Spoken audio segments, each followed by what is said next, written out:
So hello students, मैं हूँ Numan sir और आज हम स्ट्रक्चर ऑफ एटम के बारे में डिस्कस करेंगे। ठीक है, इसका 2-3 पार्ट में हम पूरा चैप्टर को कंप्लीट करेंगे। ठीक है, क्लास 9 का जो चैप्टर नंबर 4 है साइंस का, उसी चैप्टर का नाम है स्ट्रक्चर ऑफ एटम। तो इसी को हम लोग पहले देख लेते हैं, स्ट्रक्चर ऑफ एटम। तो स्ट्रक्चर ऑफ एटम कहने से पहले हमें एटम क्या है जानना पड़ेगा, इजंट इट। सो एटम क्या है पहले जानना पड़ेगा। और हम लोगों ने चैप्टर नंबर 3 में एटम का डिस्क्रिप्शन और एटम को अच्छी तरह से पढ़ के आए हैं, तो फिर भी इस चैप्टर में जाने से पहले इसका थोड़ा रिविजन का ज़रूरी है। तो एटम क्या है? Atom is the basic unit of any matter.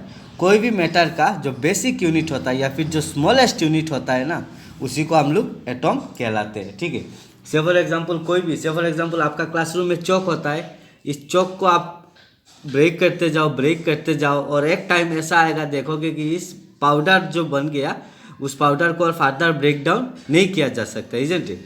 और जिस स्टेज में उस पार्टिकल्स को ब्रेक डाउन नहीं किया जा सकता है, तो उसी एक एक पार्टिकल्स को हम लोग एटम कहलाते हैं। ठीक है, यह तो एक सिंपल डेफिनेशन है और यह अच्छी तरह से दिया हुआ है। देखो, atom is the basic unit of matter that consists of A dense central nucleus surrounded by the cloud of negatively charge electrons. इसका मतलब जो एटम जो है उसका जो सेंटर है वो न्यूक्लियस कहलाता है और इसका साइड में नेगेटिवली चार्ज इलेक्ट्रॉन रहता है। Cloud of negatively charge electrons, cloud बोलते हैं ना हम लोग, उसी को बोलते हैं। ठीक है, तो मैं फिर से पढ़ता हूँ। Atom is the basic unit of matter that consists of A dense central nucleus. Central, एकदम सेंट्रल में न्यूक्लियस होगा, surrounded by the cloud of negatively charge electron. Surrounding में क्या है? निगेटिवली चार्ज इलेक्ट्रॉन्स है। ठीक है, तो ये हमारा एटम का डेफिनेशन। ठीक है, तो हमारा चैप्टर नंबर 3 में जो हमने डेल्टॉन्स का थ्योरी पढ़ा था, डेल्टॉन का पोस्टुलेट, तो डेल्टॉन का सेकेंड पोस्टुलेट क्या था? Atoms are indivisible particles, isn't it. तो मैं ये दिखा देता हूँ, डेल्टॉन ने क्या बोला था। डेल्टॉन सेकेंड पोस्टुलेट जो है, डेल्टॉन्स सेकेंड पोस्टुलेट में उन्होंने क्या बोला था कि atoms are indivisible particles, isn't it. मैं लिख के दे देता हूँ, एटम्स आर इंडिविजिबल पार्टिकल्स। तो आप लोगों को ये चैप्टर बहुत अच्छी तरह से समझना पड़ेगा। ठीक है, बिकॉज हायर क्लास में आपको ये सब कॉन्सेप्ट ज़रूरी है, ये सब कॉन्सेप्ट आपको जानना ही है, तब जाके आप लोग हायर स्टडीज़ में अच्छी तरह से परफॉर्म कर पाओगे। ठीक है, तो डेल्टॉन्स का second postulate, atoms are individual particles that can neither be created not destroyed in a chemical reaction. ये पूरा सेंटेंस है, मैं सिर्फ इंपॉर्टेंट पॉइंट लिख लिया। एटम्स आर इंडिविजुअल पार्टिकल्स मतलब वो जो एटम आपको मिलेगा उस एटम को फर्दर हम लोग ब्रेक डाउन नहीं कर सकते, इसीलिए इंडिविजुअल बोला। और it can not be further divided. ठीक है, उस पार्टिकल्स को आप डिवाइड नहीं कर सकते, ये डेल्टॉन ने अपना सेकेंड पोस्टुलेट में बोला था। ठीक है, तो बाद में जब टेक्नोलॉजी इम्प्रूव हुआ और देखा गया कि नहीं, एटम को तो फर्दर ब्रेक डाउन किया जा सकता है। इसका तो बहुत एक स्टोरी है बीच में, तो I am not going to discuss about that story. तो नॉर्मली हम लोग देखते हैं कि उन साइंटिस्ट लोगों ने जब कुछ एक्सपेरिमेंट किया तो देखा कि उन लोगों ने कि नहीं, एटम्स में तो चार्ज आ जाता है, एटम्स में चार्ज आने की वजह से एटम क्या करता है? अपना हरकत करता है, इजंट इट। तो इसका मतलब क्या है? एटम अपना हरकत करता है मतलब एटम्स में कुछ है, एटम्स के अंदर कुछ है। तो उन्होंने फादर में एक्सप्लेन करने के टाइम में उन्होंने देखा कि एटम नहीं, एटम को तो फादर ब्रेक डाउन किया जा सकता है। तो किस में किया जा सकता है एटम फादर ब्रेक डाउन, देख लेते हैं। ठीक है, तो से फॉर एग्जांपल ये मेरा एटम है, ठीक है, और एटम के अंदर ये पार्टिकल्स है, एटम के अंदर ये पार्टिकल्स है। ठीक है, तो उन्होंने इस पार्टिकल जो है, इस पार्टिकल्स का नाम उन्होंने सब एटॉमिक पार्टिकल्स दिया, सब एटॉमिक पार्टिकल्स, बिकॉज ये एटम के अंदर है। तो ये जो डेल्टॉन का सेकेंड पोस्टुलेट था वो सही नहीं निकला, वो गलत निकल गया कि नहीं भाई, आपका तो बाकी पोस्टुलेट ठीक ही है, 6 पोस्टुलेट उन्होंने टोटल दिया था, बाकी सब ठीक ही है, पर एटम्स आर इंडिविजिबल पार्टिकल जो है वो हम नहीं मान सकते। ठीक है, बिकॉज एटम्स का फर्दर जब हम लोगों ने एक्सपेरिमेंट किया, देखा कि एटम्स को फर्दर क्लासीफाई किया जाता है, उसी को उन्होंने सब एटॉमिक पार्टिकल्स दिया, मतलब एटम के अंदर है इसीलिए सब दिया हुआ है। ठीक है, और कितना सब एटॉमिक पार्टिकल्स मिला? 3 सब एटॉमिक पार्टिकल्स मिला, 3 सब एटॉमिक पार्टिकल्स मिला। तो 3 सब एटॉमिक पार्टिकल्स क्या क्या है वो थोड़ा देख लेते हैं। 3 सबएटॉमिक पार्टिकल्स। 3 सबएटॉमिक पार्टिकल्स में पहला आता है हमारा इलेक्ट्रॉन, दूसरा आता है हमारा प्रोटॉन। या हम लोग एक एक करके सबका एक्सपेरिमेंट करेंगे, कैसा डिस्कवर हुआ वो भी देखेंगे। और तीसरा न्यूट्रॉन, ठीक है। और मैं इधर एक टेबल बना के आप लोगों को दिखा देता हूँ, तो आप लोगों को इजी हो जाएगा। तो जब चार्ज के बारे में बोला, जब चार्ज के बारे में बात हुआ तो बोला कि इलेक्ट्रॉन जो है उसमें निगेटिवली चार्ज होता है, निगेटिव चार्ज होता है, मतलब electron consist of negative charge. और प्रोटॉन जो है उसमें पॉजिटिव चार्ज होता है। और न्यूट्रॉन में नो चार्ज, न्यूट्रॉन में कोई चार्ज नहीं होता है, मतलब न्यूट्रॉन न्यूट्रल रहता है, ठीक है। और जब हम लोग इसका मास के बारे में बात करेंगे, तीनों का मास के बारे में, तो इलेक्ट्रॉन का जो मास है वो आपका आएगा 9 × 10⁻³ kg। See how small is the atom, 10⁻³ kg, कितना छोटा है एटम, इजंट इट। और जब प्रोटॉन के मास के बारे में बोले तो वो अप्रोक्सीमेटली 1.6 × 10⁻27 kg। और न्यूट्रॉन का भी सेम है, 1.6 × 10⁻27 kg। ये है उन लोगों का मास। और अभी उन लोगों का अगर जब अमाउंट ऑफ चार्ज के बारे में बात करेंगे तो चार्ज का यूनिट कॉलम होता है, तो इलेक्ट्रॉन का होगा 1.6 × 10⁻19 कॉलम। और ये निगेटिव चार्ज है इसीलिए माइनस आएगा। और प्रोटॉन का प्लस आएगा और चार्ज सेम है, 1.6 × 10⁻19 कॉलम आएगा। और न्यूट्रॉन का तो कोई चार्ज नहीं है इसीलिए उसका यहाँ पे कुछ नहीं होगा, ठीक है। तो ये हम लोग इधर से सवाल आ सकता है, ठीक है। मास ऑफ इलेक्ट्रॉन कितना है, मास ऑफ प्रोटॉन कितना है, इलेक्ट्रॉन का चार्ज कितना है। चार्ज में देखो वैल्यू सेम है, न्यूमेरिकल वैल्यू सेम है, सिर्फ इलेक्ट्रॉन में निगेटिव चार्ज आता है और प्रोटॉन में पॉजिटिव चार्ज आता है, ठीक है। Now the question is this electron discover कैसा हुआ, प्रोटॉन डिस्कवर कैसा हुआ, न्यूट्रॉन डिस्कवर कैसा हुआ, ठीक है। तो हम लोग एक एक करके पढ़ते हैं। पहले हम लोग इसी वीडियो में हम लोग सिर्फ इलेक्ट्रॉन का डिस्कवरी के बारे में बात करेंगे, ठीक है। नेक्स्ट वीडियो में प्रोटॉन और न्यूट्रॉन के बारे में बात करेंगे। इस वीडियो में will talk only about the discovery of electron. तो हम यहाँ पे लिख लेते हैं डिस्कवरी ऑफ इलेक्ट्रॉन।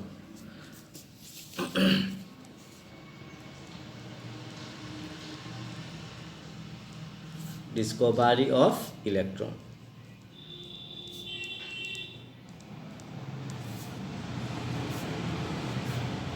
एक सबएटॉमिक एटम का एक सबएटॉमिक पार्टिकल है इलेक्ट्रॉन। तो इलेक्ट्रॉन को किसने डिस्कवर किया? इलेक्ट्रॉन को डिस्कवर किया सर जोसेफ जॉन थॉमसन। मतलब हम लोग जो जे थॉमसन बोलते हैं, इसको शॉर्टकट में जे थॉमसन बोल देते हैं, जोसेफ जॉन नहीं बोलते हैं, ठीक है। जे थॉमसन बोला। उन्होंने कब किया? इन 1897 में उन्होंने इलेक्ट्रॉन को डिस्कवर किया। कैसा डिस्कवर किया वो थोड़ा एक बार देख लेते हैं, ठीक है। तो उन्होंने डिस्कवर करने के लिए एक एक्सपेरिमेंट किया। कैसा एक्सपेरिमेंट किया? देखो, उन्होंने एक ग्लास ट्यूब लिया। ध्यान से देखो स्टूडेंट, ये बहुत ही इंपॉर्टेंट कॉन्सेप्ट है आप लोगों का। एक ग्लास ट्यूब लिया, ठीक है। और इसमें इधर एक वैक्यूम पाइप लगा दिया। वैक्यूम पाइप किस लिए लगाया? ताकि अंदर का जो प्रेशर है वो कम किया जा सकता है, ठीक है। वैक्यूम पाइप, ठीक है। और इधर 2 मेटेलिक प्लेट लगा दिया और इन 2 मेटेलिक प्लेट को कनेक्ट किया थ्रू ए बैटरी, ठीक है, जो वोल्टेज सप्लाई करेगा, ठीक है। और ये निगेटिव टर्मिनल है, ये पॉजिटिव टर्मिनल। और निगेटिव टर्मिनल जो ये वायर है ये इस मेटेलिक रॉड के साथ कनेक्ट किया गया है, ठीक है। तो जो निगेटिव साइड होता है उसको हम लोग कैथोड बोलते हैं, ठीक है। मैं कहाँ लिखूँ? इधर ही लिख लेता हूँ, कैथोड, ये वाला। और जो पॉजिटिव टर्मिनल के साथ कनेक्ट होता है उसको हम लोग एनोड बोलते हैं, ठीक है। उसको हम लोग एनोड बोलेंगे। और उन्होंने अपने एक्सपेरिमेंट में क्या किया? एक हाई वोल्टेज का सोर्स लिया, हाई वोल्टेज का, अप्रोक्स सपोज आपको कितना बोले 5000 से लेके 10,000 तक वोल्टेज उन्होंने यूज़ किया, ठीक है। तो जितना वोल्टेज ज़्यादा होगा उतना इलेक्ट्रॉन्स तो बहुत छोटा होगा, बिकॉज एटॉम भी हम लोग को दिखाई नहीं देता, इतना छोटा है एटॉम, और एटॉम के अंदर जो इलेक्ट्रॉन है वो तो और भी छोटा होगा, इजंट इट। इसीलिए उन्होंने हाई वोल्टेज का सोर्स लिया। तो अभी क्या किया, उनको सवाल पूछा गया कि अच्छा ठीक है आपने तो किया ऐसा, तो इधर से इधर आपका चार्ज व्हाट एवर इट भी कौन सप्लाई करेगा, इस टर्मिनल से इस टर्मिनल तक कौन आपका सप्लाई करने वाला है, बिकॉज जब तक सर्किट कंप्लीट नहीं होगा तब तक तो ग्लो नहीं होगा, इजंट इट। तो बोला गया कि ये तो अच्छा ये जो है इसको ग्लास ट्यूब है, ये लेवल कर लेते, बिकॉज आपको एग्जाम में आने से आपको ये एक्सपेरिमेंट दिखाना पड़ेगा और ड्रॉ करना पड़ेगा, ठीक है। तो बोला कि ये तो इधर हम कुछ गैस या फिर एयर भर देंगे, जो एयर मीडियम बन जाएगा, उस मीडियम क्या करेगा, ट्रांसफर करवाएगा, ठीक है। तो उन्होंने मर्क्यूरी का यूज़ किया, ठीक है। मर्क्यूरी हमें पता है एक इलेक्ट्रिसिटी का गुड कंडक्टर है। मर्क्यूरी का सिंबल Hg होता है, इजंट इट। तो पहले उन्होंने क्या किया, 1 mm ऑफ Hg लिया, 1 mm ऑफ मर्क्यूरी इसमें डाल दिया, ठीक है। अभी तो इधर प्रेशर ज़्यादा है, बिकॉज 1 mm तो बहुत ज़्यादा होता है, इजंट इट। तो उन्होंने क्या किया, सोर्स को ऑन किया। जब सोर्स को ऑन किया उन्होंने देखा कि हाँ ये बल्ब जो है वो ग्लो कर रहा है, बल्ब ग्लो कर रहा है, इसका मतलब क्या है, कुछ ट्रांसफर हो रहा है, इस तरफ से इस तरफ कुछ ट्रांसफर हो रहा है, इजंट इट। ऐसा मैं दिखा देता हूँ, कुछ ऐसा ट्रांसफर हो रहा है। जब ट्रांसफर नहीं होगा बल्ब तो ग्लो नहीं करेगा, इजंट इट। तो उन्होंने देखा ये तो ठीक है। अभी उन्होंने क्या किया, इस वैक्यूम पाइप को ऑन कर दिया। जब वैक्यूम पाइप को ऑन कर देंगे तो इधर से बाहर क्या होगा, एयर जो है वो निकल के आएगा। तो उन्होंने लास्ट में एयर एकदम कम कर दिया, मतलब वेरी लो प्रेशर कर दिया, ठीक है। इधर लो प्रेशर मैं नहीं लिख रहा हूँ, आप लोग पता चलना चाहिए कि अभी जो उन्होंने प्रेशर कम किया, किस लिए कम किया, एयर बाहर निकल दिया, मतलब इस ग्लास ट्यूब के अंदर प्रेशर कम कर दिया। तो कितना लिया, 0.1 mm ऑफ मर्क्यूरी लिया, ठीक है, 0.1 mm ऑफ मर्क्यूरी लिया। तो अभी उन्होंने जब एपारेटस को फिर से ऑन किया तो उन्होंने ऑन करने के बाद देखा कि ये ग्लास ट्यूब जो है एकदम डार्क हो गया, पूरा काला जैसा हो गया, जो हम लोग को कुछ दिखाई भी नहीं दे रहा है। तो उनको तो अभी एक टेंशन में आ गए, अभी तो हमें देखना पड़ेगा क्या हो रहा है क्या नहीं हो रहा है, इजंट इट। स्टडी तो करना पड़ेगा, अभी अंदर अगर पूरा डार्क है तो हम कैसा स्टडी करेंगे। तो बाद में उनका दिमाग में आया कि हमें तो एक पता है कि जिंक सल्फेट जो है वो उसका एक कैरेक्टरिस्टिक्स है, उसके पास जब भी कोई चार्ज पार्टिकल आके गिरेगा उसके ऊपर तो वो क्या करेगा, ग्लो करेगा। ये जिंक सल्फेट का एक कैरेक्टरिस्टिक्स है, एक प्रॉपर्टी से बोल सकते हो, ठीक है। तो उन्होंने क्या किया, अभी एक जिंक सल्फेट का कोटिंग इधर लगा दिया, इधर एक ZnS जिंक सल्फेट का एक कोटिंग लगा दिया। ये क्या लगाया उन्होंने, जिंक ZnS जिंक सल्फेट का कोटिंग लगा दिया। अभी उन्होंने फिर से एक्सपेरिमेंट किया, फिर से ये जब एक्सपेरिमेंट किया, ये तो यही लो प्रेशर में एक्सपेरिमेंट किया फिर से। अभी सिर्फ ये लगाया, ZnS लगाया, जिंक सल्फेट का कोटिंग लगा दिया। जब उन्होंने इस प्रेशर में फिर से वोल्टेज सप्लाई को ऑन किया, उन्होंने देखा कि ये तो डार्क है, ठीक है, डार्क अभी भी डार्क है, लेकिन ये जो जिंक सल्फेट है उसमें ग्लो हो गया। मतलब कैसा टाइप का glow, green glow, green colour का एक चमक आ गया उसमें। तो इसमें चमक आ गया मतलब क्या, इसको चार्ज मिल रहा है, और जाहिर सी बात है पॉजिटिव, इधर पॉजिटिव टर्मिनल है, पॉजिटिव चार्ज नहीं मिलेगा, बिकॉज पॉजिटिव क्या करता है, रिपेल करता है। हम लोग को पहले से ही पता है कि like charge repels each other and unlike charge attracts each other, isn't it. तो उन्होंने बोला कि ये जो निगेटिव चार्ज जो कैथोड से निकल के आ रहा है, इस तरफ से ये तो निगेटिव टर्मिनल में है, तो इधर से तो पॉजिटिव नहीं निकलेगा, निगेटिव ही निकलेगा। तो निगेटिव चार्ज जो निकल के आ रहा है वो क्या हो गया, आके जिंक सल्फेट का ऊपर गिरा, इसीलिए उसमें ग्रीन क्लोटिंग हुआ है, ठीक है। तो अभी तो श्योर हो गया कि हाँ चार्ज इस तरफ से कोई चार्ज पार्टिकल आ रहा है, आके इधर निगेटिव है तो निगेटिव चार्ज पार्टिकल आके जिंक सल्फेट के कोटिंग पर टकराया और ग्लो हुआ। बिकॉज जिंक सल्फेट जब भी कोई चार्ज मिलता है उसको ग्लो करता है, और जब जिंक सल्फेट में निगेटिव चार्ज आता है तो वो ग्रीन ग्लो करता है, ठीक है। और ये तो हो गया।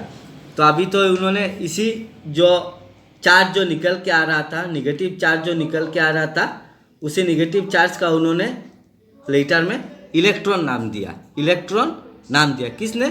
सर जोसेफ जॉन थॉमसन ने या फिर सर जे थॉमसन ने।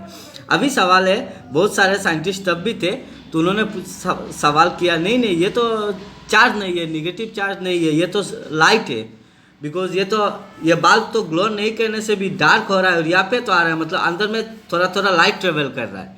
और हमें पता है कि लाइट कैसा ट्रेवल करता है, light travels in a straight path, isn't it. मैं यहाँ पे लिख के दे देता हूँ, we know that light travels in a straight path, light straight travel करता है, इजंट इट। इसीलिए उन लोगों ने बोला कि ये तो कोई चार्ज बोल के कुछ नहीं है, ये तो एक लाइट है, जिस लाइट के वजह से क्या हो रहा है, ये ऐसा दिखाई दे रहा है। तो अभी तो थॉमसन अभी तो टेंशन में आ गया कि ये लाइट है क्या?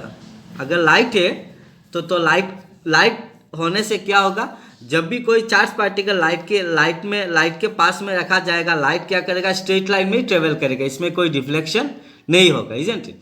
तब उन्होंने क्या किया, अभी फर्दर एक्सपेरिमेंट किया, इसी अपैरेटस को सेम ही रखा, सिर्फ ग्लास ट्यूब के ऊपर में इधर जो है पॉजिटिव चार्ज का एक प्लेट लगा दिया इधर, ठीक है, और नीचे में एक नेगेटिव चार्ज का एक प्लेट लगा दिया। कब? जब उन लोगों ने बोला, बाकी लोगों ने बोला कि ये तो चार्ज नहीं है, ये तो लाइट है, लाइट ट्रेवल कर रहा है। तो अभी उनको श्योर होना है कि सच में ये लाइट है या सच ये चार्ज है।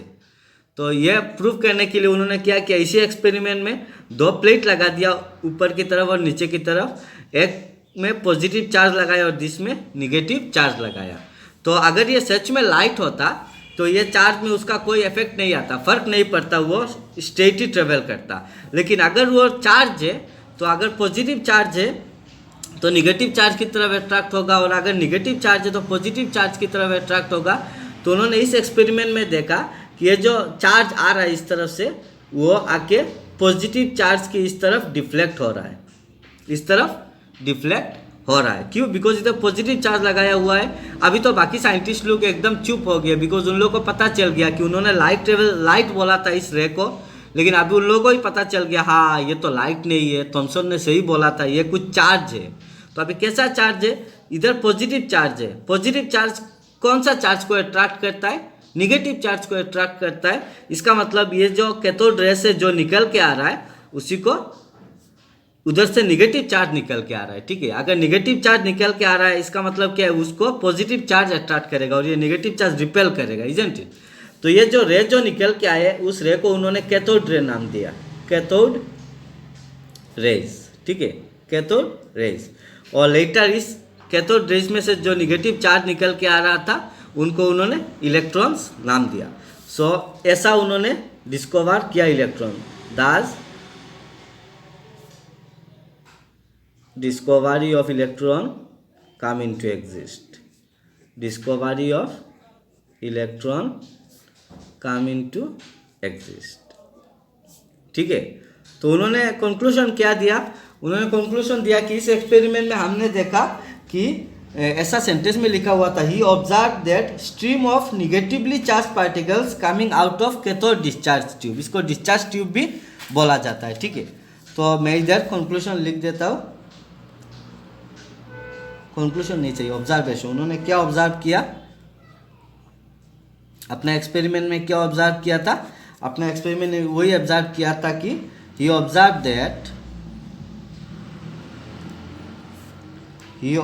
That stream of minus VeLy, मतलब ये निगेटिव और Ly, negatively charged particles coming out of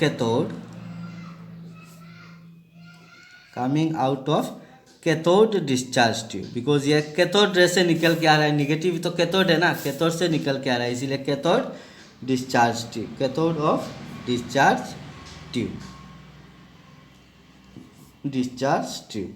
बाद में इसी को उन्होंने इलेक्ट्रॉन्स नाम दिया था। This particles are called